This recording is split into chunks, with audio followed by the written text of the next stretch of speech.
تم سب بچے بیٹھے ہو، والدین کو اپنی جنت بنا لو، ماں باپ کو اپنی جنت بنا لو، ان کی دعا لے لو۔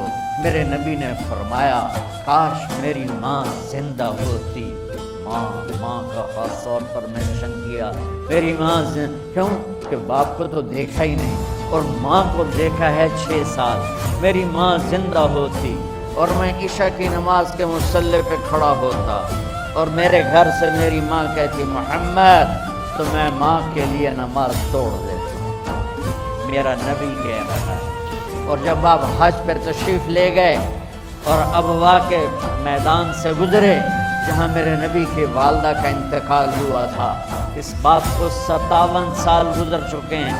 6 برس کی عمر میں مدینہ سے نکلے 3 افراد، میرے نبی کی ماں، میرے نبی کے والد کی باندی ام ایمن، وہ بھی ماں ہیں، انہوں نے بھی دودھ پلایا تھا میرے نبی کو۔ 2 مائیں ہیں، ایک دودھ پلانے والی، ایک پیدا کرنے والی، اور ایک میرے نبی ہیں۔ جب ابوا کے پہاڑوں میں پہنچے تو اچانک ہارٹ اٹیک سے حضرت آمنہ 25 سال کی عمر میں انتقال فرما گئی، اور میرے نبی نے اتنا اس کا غم لیا۔ 6 سال کا بچہ، میں سن 2000 میں وہاں گیا تھا، میرے آنسوں نہیں رکنے کو آ رہے تھے کہ کہاں میرے نبی کی ماں کو اللہ نے اٹھایا، نہ کوئی آسرا، نہ کوئی سہارا، نہ کوئی رشتہ، نہ کوئی جھولی، نہ کوئی چھاؤں، ایسے تنہا یتیم کر۔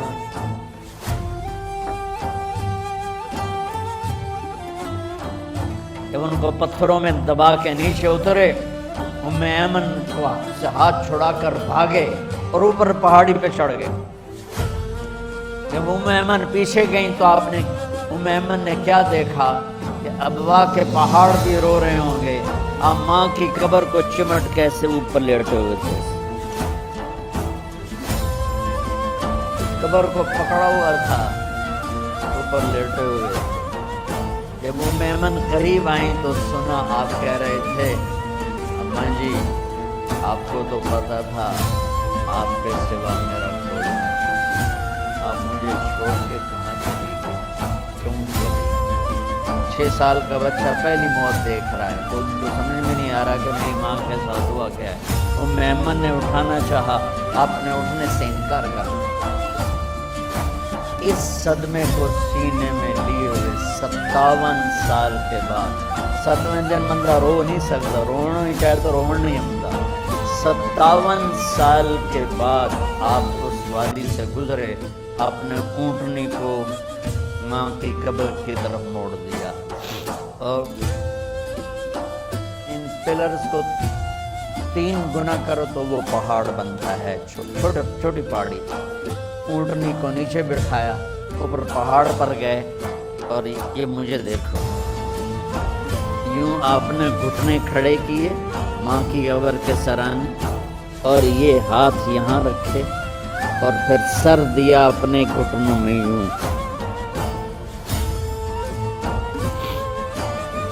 پھر رونا شروع کیا، اتنا روئے۔ اپریل کا مہینہ تھا، دھوپ سر پہ پڑ رہی تھی، ہم تو ٹھنڈی دھوپ میں بیٹھے، شدید دھوپ میں بیٹھے، اور اس کنڈیشن میں یہ بچوں کا سٹائل ہوتا ہے، جب لمبا رونا ہو تو وہ یوں بیٹھتے ہیں، سر اندر دیکھ۔ اتنا روئے کہ آپ کی داڑھی ساری آنسوں سے بھر گئی، سینہ تر ہو گیا، احرام تر ہو گیا، اور کئی گھنٹے بیٹھ کے روتے رہے۔ 2 جہان کے سردار ہو کر تمنا کر رہے ہیں کاش اماں تو زندہ ہوتی تو مجھے کہتی محمد تیرے لیے نماز توڑ دیتی۔ اور میرے نبی نے، یہ بچیاں غور سے سنو، میرے نبی سے پوچھا گیا یا رسول اللہ قیامت کب آئے گی؟ آپ نے فرمایا یہ تو اللہ کو پتہ۔ نے کہا یا رسول اللہ کوئی نشانی بتا دیں۔ ہم نے فرمایا جب بچیاں ماؤں کو ذلیل کریں گی تو کیا ہوگا؟ جب بیٹیاں ماؤں کے ساتھ بدتمیزی کریں گی اور ماؤں کو ذلیل کریں گی تو کیا ہوگا؟ ایک ماں بیٹی کو میں بھول نہیں سکتا، ماں کے موٹے موٹے آنسو گر رہے تھے اور بیٹی ماں سے کہہ رہی تھی بھاؤ کا نہیں، ہماری اپنی کو پنجابی زبان بھاؤ کا نہیں، تو ہم نوکر کو کرتے ہوئے ڈرتے ہیں، وہ ماں سے کہہ رہی تھی بھاؤ کا نہیں، یعنی بکواس نہ کر، وہ آگے چپ، صرف آنسو اس کے گر رہے تھے۔ شاید وہ یاد کر رہی تھی کہ 9 مہینے کیسے اس کو میں نے پیٹ میں پالا، جانتے ہوئے کتنی تکلیفوں سے گزری، اور اس کو دودھ پلاتے ہوئے کتنی راتیں میں نے کاٹ کاٹ کے گزاری، اور اس کے پیشاب دھوتے ہوئے کتنی دفعہ میں سردی میں ٹھٹھری، اور آج جو مجھے کہہ رہی ہے خوف میں۔ اس لیے میرے نبی نے فرمایا جس نے ماں باپ کو دکھ دیا، سنو غور سے بچوں سارے سنو، جس نے ماں باپ کو دکھ دیا اس پہ اللہ کی لعنت، اس پہ فرشتوں کی لعنت، اس پہ زمین آسمان کی لعنت، نہ ان کی نماز قبول ہے، نہ روزہ قبول ہے، نہ صدقہ قبول ہے۔ میرے نبی کی زندگی کا دوسرا روح حقوق العباد، نماز حقوق اللہ میں آ جاتی ہے، میں حقوق العباد کی تھوڑی سی وضاحت کر رہا ہوں۔ ماں باپ زندہ ہیں تو دعا لے لو، والدین سے کہتا ہوں بچوں کو عزت دو، جہاں اولاد ماں باپ کے حقوق ہیں وہاں اولاد کے حقوق ہیں، اولاد کو عزت دو، اولاد کو عزت دو، اولاد کو عزت دو۔ بہت سی اولاد کی نافرمانی کا ذریعہ ماں باپ بن رہے ہیں، سختی کر کے، زبردستی کر کے، اور ٹھونس کر چیزیں نوکروں کی طرح سلوک کر کے۔ میرے نبی کے گھر میں جب بیٹی فاطمہ ملنے کے لیے آتی تھی تو میرے نبی بیٹھے نہیں رہتے تھے، جو اب چیئر پہ بیٹھے ہوئے بی بی فاطمہ آ گئی، اب زمین پہ بیٹھے ہوئے ہیں بیٹی آ گئی، اب چارپائی پہ لیٹے ہوئے ہیں بیٹی آ گئی۔ میرے نبی کیا کرتے تھے؟ کھڑے ہو جاتے تھے، کھڑے ہو جاتے تھے، ایک دم کھڑے ہو جاتے تھے، اور پھر کھڑے نہیں رہتے تھے، تیزی سے آگے بڑھتے تھے اور حضرت فاطمہ کا ہاتھ پکڑ لیتے۔ یہ والدین غور سے سنو، حضرت فاطمہ کا ہاتھ پکڑ لیتے تھے اور ہاتھ پکڑ کے مجھے دیکھو یوں بوسہ لیتے تھے، بیٹی کا بوسہ لیتے تھے، پھر ہاتھ چھوڑتے نہیں تھے، ہاتھ پکڑے پکڑے لاتے لاتے لاتے ان کو چارپائی پر پہلے بٹھاتے تھے پھر خود بیٹھتے تھے۔ یہ باپ اور رسول ہو کر بیٹی کو یہ عزت ہے۔ پھر وہ جنت کی عورتوں کی سردار بنی، پھر وہ جنت کے سرداروں کی ماں بنی، پھر وہ اللہ کے شیر کی زوجہ بنی۔ تو والدین سے کہتا ہوں کہ اپنے بچوں کو عزت دو، عزت دو، عزت دو، عزت دو۔ پھر آپ سے زندگی کے بڑے فیصلے ہیں شادی، آپ لوگ اکٹھے پڑھتے ہو لڑکے لڑکیاں، اپنی شادی کے فیصلے خود نہ کرو، اپنے ماں باپ کے حوالے کرو، اس میں شرافت بھی ہے، اس میں برکت بھی ہے، اس میں رحمت بھی ہے، اور اس میں والدین کی دعائیں بھی ہیں۔ کورٹ میرج کو ہوا نہ دو، boyfriend girlfriend culture ہمارا نہیں ہے۔ میرے نبی کے طریقے میں مرد اور عورت کا صرف نکاح سے تعلق ہے، اس کے علاوہ سب جہنم کی آگ ہے۔ اور والدین سے کہتا ہوں کہ اپنے بچوں سے پوچھ کے رشتے کرو، زبردستی مت کرو۔ میرا معاشرہ بہت سنگین قسم کے جرم کا شکار ہے، بچوں پہ مسلط کر دیتے ہیں، ایتھے ہی کرنی ہے، ایسے جٹاں کی کرنی ہے، بٹاں کی کرنی ہے، پتہ نہیں ہے کتنا جٹ بڑھ گئی۔ چلو تم ناراض ہو، راجپوتاں کی کرنی ہے، راجپوت میں اپنی قوم کو بھی رگڑ دیتا ہوں، راجپوتاں کی کرنی ہے، کہاں کرنی کوئی نہیں۔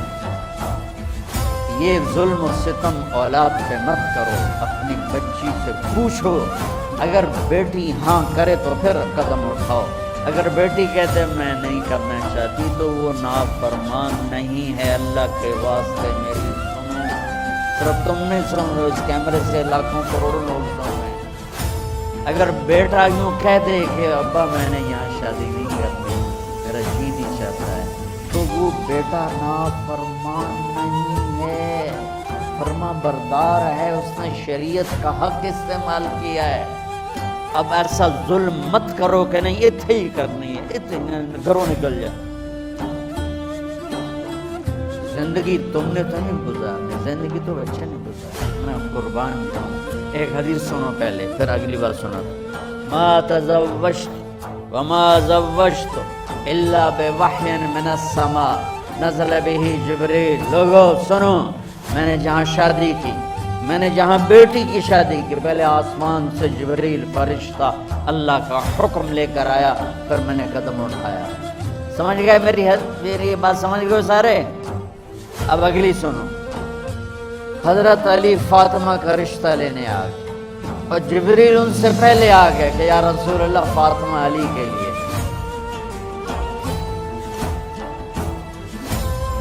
آپ محمد مصطفیٰ جیسا ہے، رشتہ مانگنے والا علی جیسا ہے، اور بیٹی فاطمہ جیسی ہے۔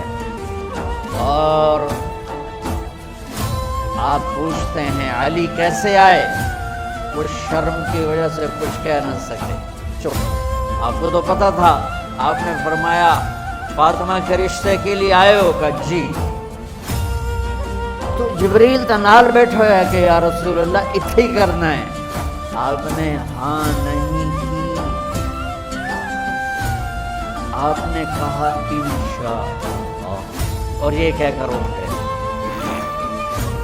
انشاءاللہ نبی کا ہاں ہی ہوتا ہے، لیکن جبریل کے آنے کے باوجود اور اللہ کے کہنے کے باوجود میرے نبی کو بھی پتہ ہے کہ یہ رشتہ یہاں کاتب تقدیر نے لکھ دیا ہے، لیکن امت کو سبق سکھانے کے لیے آپ گھر تشریف لے گئے۔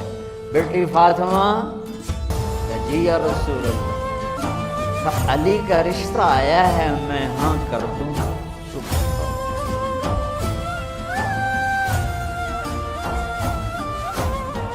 میں اپنے دیہاتی بچیوں کو مجھے رونا آ گیا، جنہیں پتہ ہی نہیں ہوتا سانو کہندے نال بندے پہن، جانور ہے یا انسان۔ علی جیسا داماد، چلو علی کو چھوڑو، فاطمہ کو چھوڑو، جبریل آیا بیٹھا ہے، جبریل آیا بیٹھا ہے۔ اس کے بعد فاطمہ سے پوچھنے کی کیا بات ہے؟ جبریل آ کر کہہ رہا یا رسول اللہ، اللہ کہہ رہا فاطمہ علی کے لیے ہے اور علی فاطمہ کے لیے ہے، اور پھر آپ کہتے ہیں بیٹی فاطمہ ہاں کر دو۔ ہماری تو آج کی بیٹیاں انکار نہیں کرتی، چپ کر کے گاں ماج طرح بن چھڑ دن کلے نال۔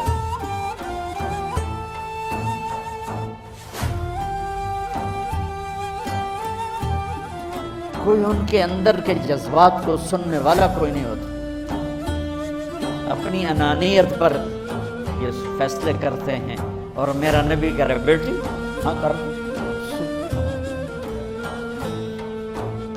آپ کا کیا خیال ہے؟ فاطمہ نے انکار کرنا تھا؟ یہ بیٹیاں نہیں انکار کرتی تو فاطمہ نے کہاں کرنا تھا؟ لیکن یہ سبق دینا تھا ان والدین کو جو نادانی میں نادانی کے فیصلے کر کے اولاد کو ہمیشہ ایک ٹھنڈی آگ میں دھکا دے دیتے۔